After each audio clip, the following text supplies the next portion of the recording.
Nah, teman-teman, dari ini kesimpulannya adalah podo karo ECV itu podo ya.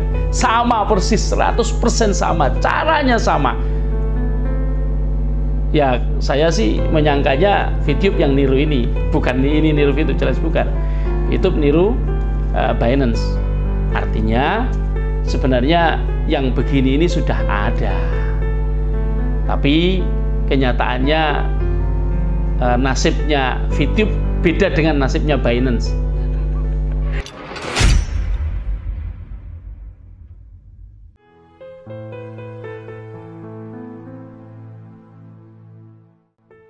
Halo, selamat malam teman-teman.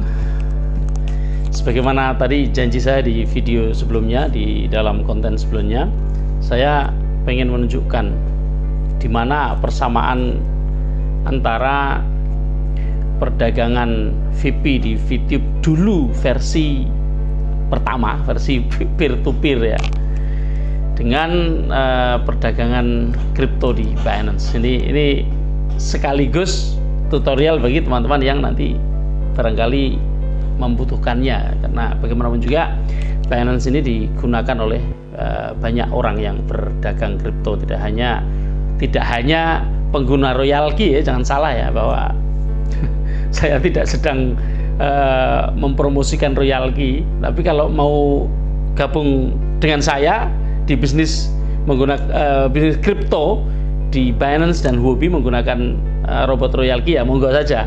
Nanti tak kasih link dah. jadi ke royalty sekarang. Oke, makanya saya tadi di video saya sebelumnya judul saya kan ambi gitu. Judul saya bingung VTube atau royalty. Bukan milih ya, bukan milih VTube atau royalty, bukan. Dua-duanya dipilih. Nah, itu maksudnya ini tuh konten itu sebenarnya tentang VTube apa tentang royalty. Jadi oke lah teman-teman ya, just ini pendahuluan aja. Begini, kita lihat di sini, kita share screen ya.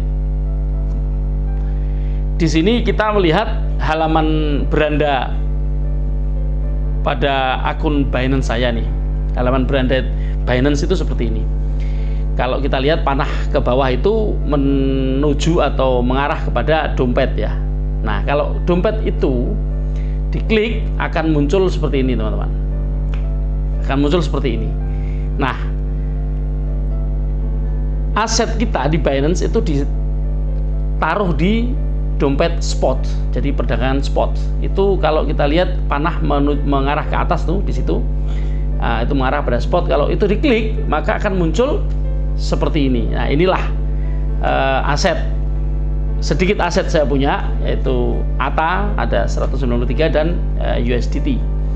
Ada Kava sedikit, tapi Kava sudah saya jual tadi, sudah nggak ada sekarang. Di situ saya kotakin USDT. Mengapa? Karena begini teman-teman, yang dijual belikan itu nanti di USDT-nya. Jadi USDT ini juga adalah Tether, ini adalah koin. Jadi ketika kita berbisnis royalty, modal kita itu dibelikan Tether US atau USDT. Setelah dibelikan USDT, ada di spot. Belinya nanti dompet fiat namanya, dompet fiat. Kalau belum paham pusing ya. Oke lah, pokoknya beli di dompet fiat gitu aja. Belinya peer-to-peer. Setelah dapat ada di dompet fiat, kita kirim ke dompet spot gitu. Itu aja sebenarnya. Itu nggak penting, tapi yang penting ini di sini. Ketika kita mau jual aset USDT kita yang ada di Binance, itu saya kotakin 122. Tadi saya demi membuat konten ini saya menjual $10 padahal berapa tadi ya? Atau $12 lah, berapalah tadi. Sekedar pengen menunjukkan saja. Setelah dari dompet spot ini diklik transfer, ditransfer kemana? Ditransfer ke dompet pendanaan atau fiat ya. Dompet fiat itu dompet pendanaan. Nah, itu selalu kalau di sini akan munculnya BTC ya. Bagaimanapun juga pionir cryptocurrency itu kan BTC. Itu tertulis BTC di situ. Kita klik BTC-nya, muncullah USDT. Kita klik BTC, kemudian kita pilihnya ya USDT karena mau jual USDT kan. USDT ini dari dompet spot dikirim ke dompet pendanaan, tulis jumlahnya di situ.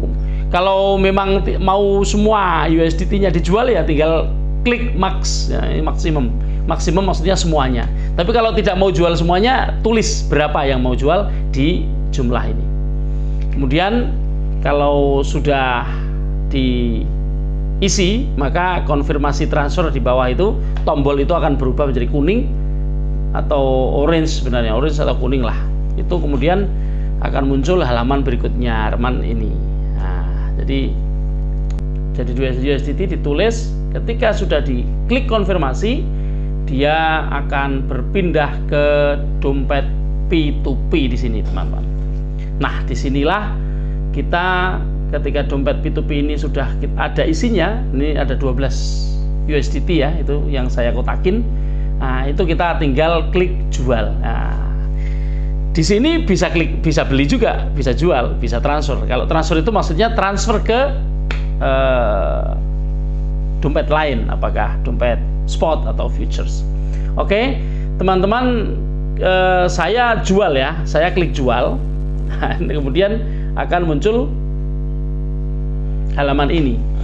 Halaman ini kalau kita lihat panah-panahnya itu saya arahkan ke jumlah, ada yang wira. Nah, ini samping kanan wira ini ada checklist warna orange ya. Itu menunjukkan bahwa pedagang ini pedagang, teman-teman.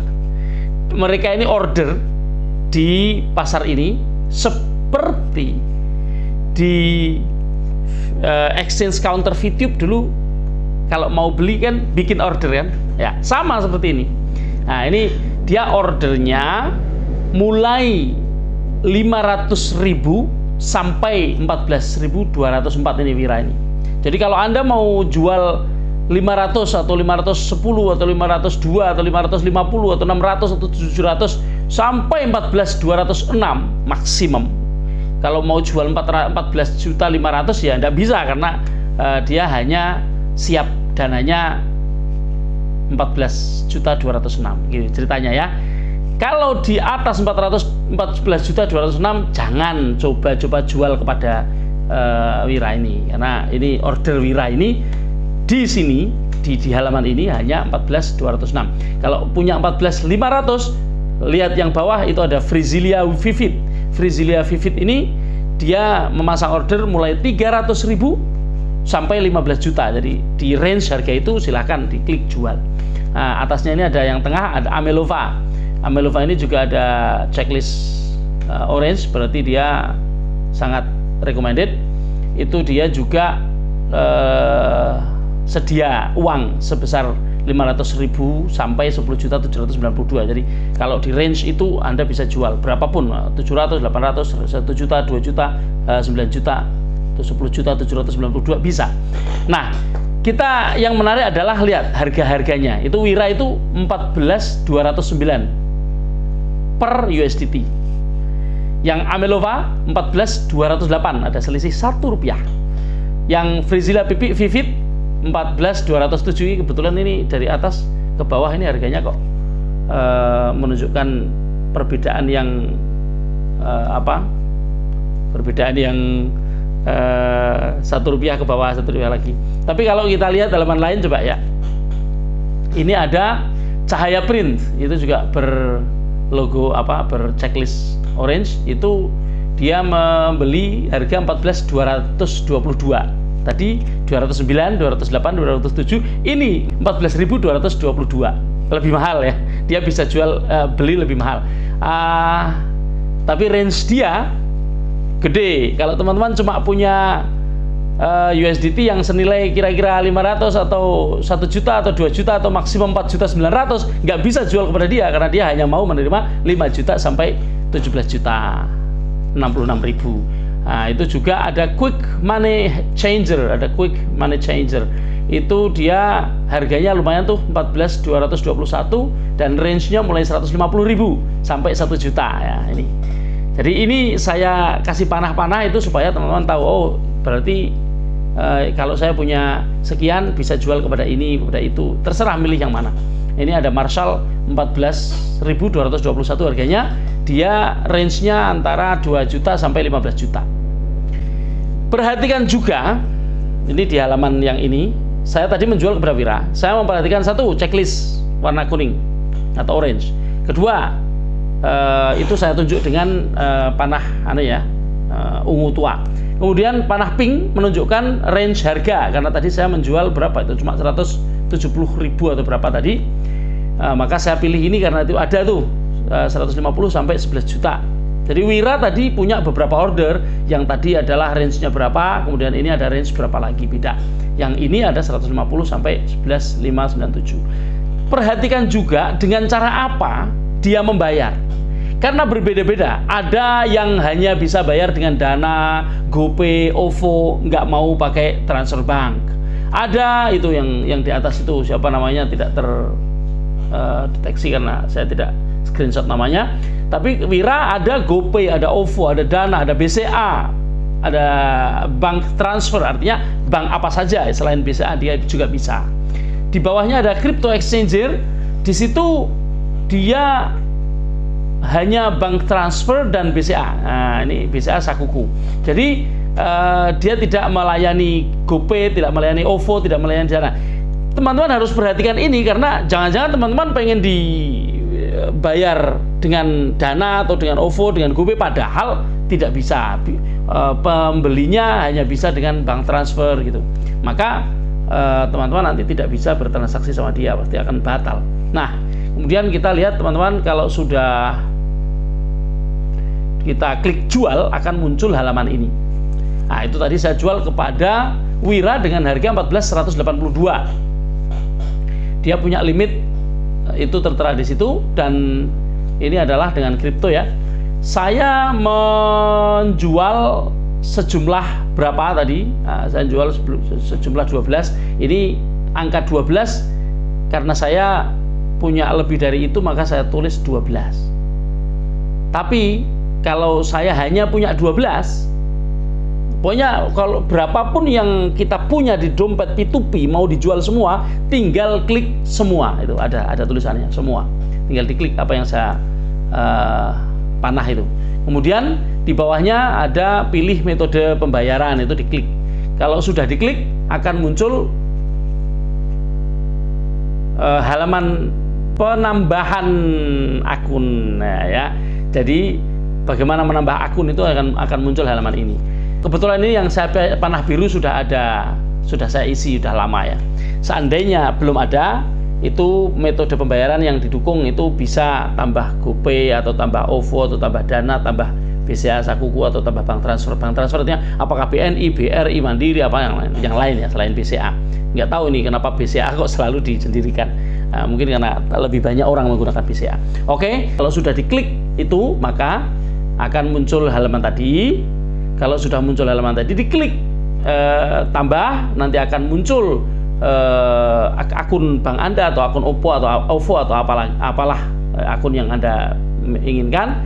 Diklik akun yang Anda tambahkan tadi, lalu akan muncul di dalam halaman transaksi ya gitu ya, halaman transaksi seperti yang Anda lihat ini.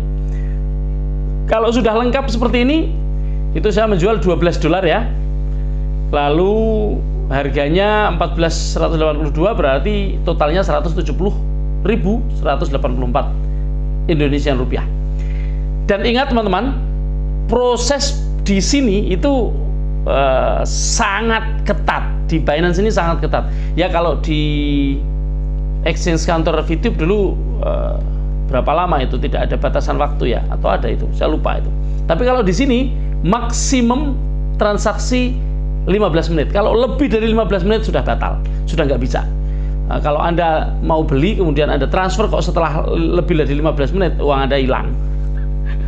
Kalau Anda jual dan yang membeli itu, yang antri beli itu tidak segera transfer sudah 15 menit, maka batal. Aset Anda akan kembali ke dompet P2P lagi. Nah, seperti itu ya. Kemudian kalau udah diklik jual dengan biaya nol, nah, biayanya nol nih, jadi tidak ada pembayaran, tidak ada administrasi di sini. Kalau sudah, maka akan muncul halaman prakonfirmasi. Jadi halaman prakonfirmasi ini untuk menunjukkan bahwa pembayaran pembeli tertunda, ya. Nggak mungkin langsung dibayar kan? Maka disediakan kolom obrolan tuh yang di atas tuh, di atas kanan yang saya panah. Kemudian di bawah ada yang saya kotakin, itu mesti Anda baca. Jangan mengkonfirmasi meskipun muncul tombol konfirmasi kalau